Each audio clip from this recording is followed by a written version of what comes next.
জাহাঙ্গীরনগর বিশ্ববিদ্যালয়ে 2025-26 শিক্ষাবর্ষে স্নাতক প্রথম বর্ষের ভর্তি পরীক্ষায় প্রক্সি দিতে এসে আটক হয়েছেন এহসানুল হক জিসান নামে ঢাকা বিশ্ববিদ্যালয়ের এক শিক্ষার্থী।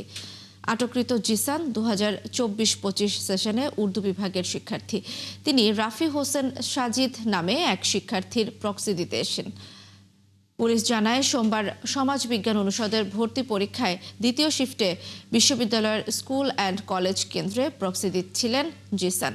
এ সময় পরীক্ষক ও ওএমআর শিটে স্বাক্ষর ও ছবিতে গড়মিল পান। পরে জিসান ও কেন্দ্রের বাইরে থাকা পরীক্ষার্থী রাফিকে আটক করে জিজ্ঞাসাবাদ করেন। এরপর ভ্রাম্যমাণ আদালত তাদের 15 দিনের বিনাশ্রম কারাদণ্ড দেয়। এছাড়া একই দিনে পরীক্ষায় নকল করার সময় এক নারী শিক্ষার্থীকে আটক করেছে বিশ্ববিদ্যালয় কর্তৃপক্ষ।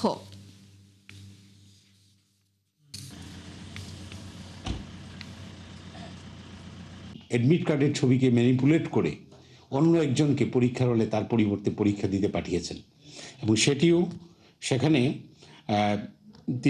সেটা আমাদের একজন শ্রদ্ধেয় শিক্ষক পরীক্ষার হলে সেটাকে শনাক্ত করেছেন এবং পরবর্তীতে প্রক্রিয়াল টিমের কাছে তাকে হস্তান্তর করেছেন। আমরা এই বিষয়টি আজকে দীর্ঘক্ষণ যাচাই বাছাই করি, তথ্যপত্র যাচাই বাছাই করে আমরা সেই সিদ্ধান্তে উপনীত হয়েছি যে আসলেই তিনি ফ্রড অ্যাক্টিভিটিস করেছেন।